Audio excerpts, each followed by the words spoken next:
Another helpful pointer for disidentifying with thoughts is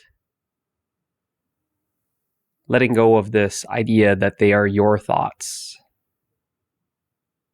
Just see that thoughts are thoughts. They're not your thoughts. When I say that thoughts are mine, it's really one thought that's claiming ownership of another thought.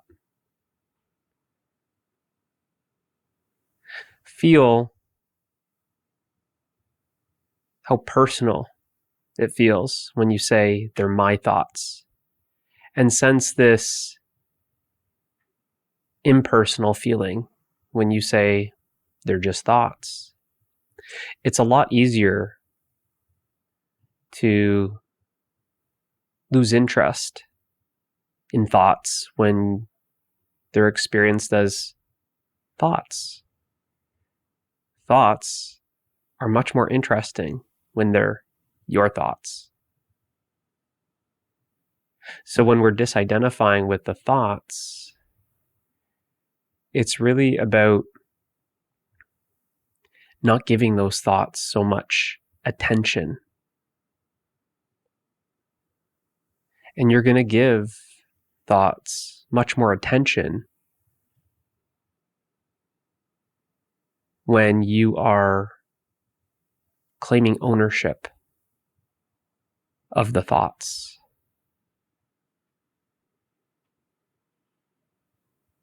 And the me that I believe to be is really this possessor, owner, collector.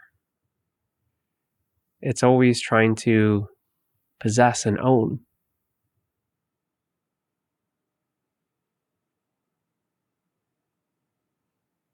Experience. But see that thoughts are an experience, that you are experiencing thoughts.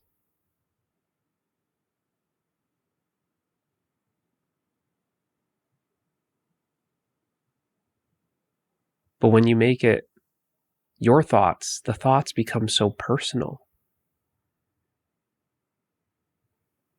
Your thoughts feel very sticky. When they're just thoughts, they're simply here. Just like the sounds and the sights and the smells. It's just part of experience. Thoughts are simply arising without you doing anything. Just simply sit and wait for a thought to arise. Notice how you're not making the thought arise. It just arises naturally.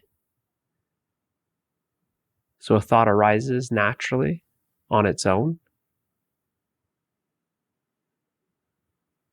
and another thought arises naturally on its own, and this is your direct experience.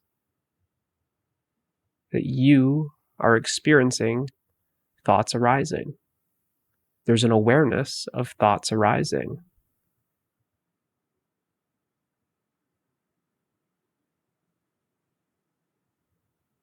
Now, when you say that they are your thoughts, that itself is another thought.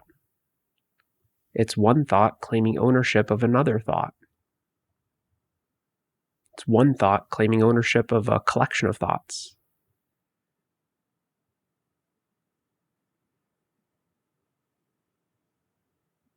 And this really strengthens that identification with thoughts.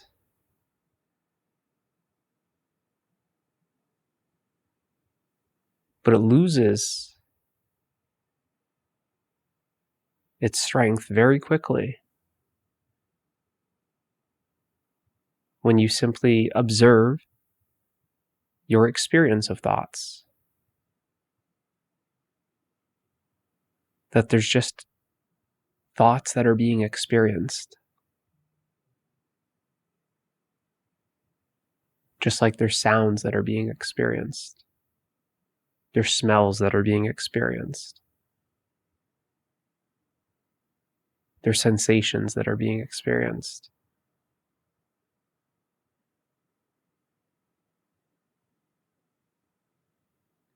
That there's this sneaky little thought that seems to show up every now and then, claiming ownership.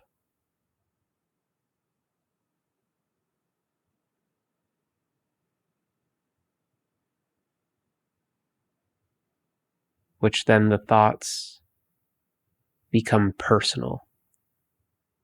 But really, thoughts are impersonal.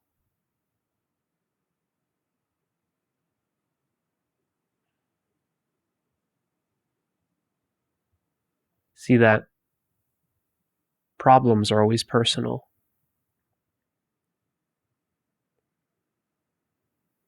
So as long as you believe thoughts to be personal and take thoughts personally, they're always going to be problematic.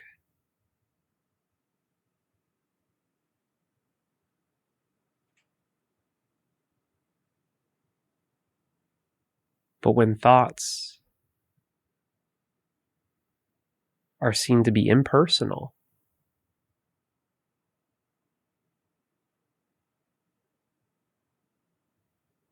you'll notice that the identification with those thoughts is less and less. And when there's less and less identifying with thoughts, there's less and less of the person that you believe to be. No person, no problem. Thoughts are no longer a problem.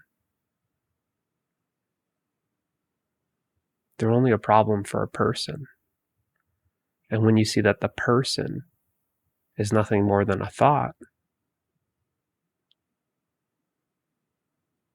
a lot of the problems seem to just drop. Hopefully this helps. I'll see you in the next one.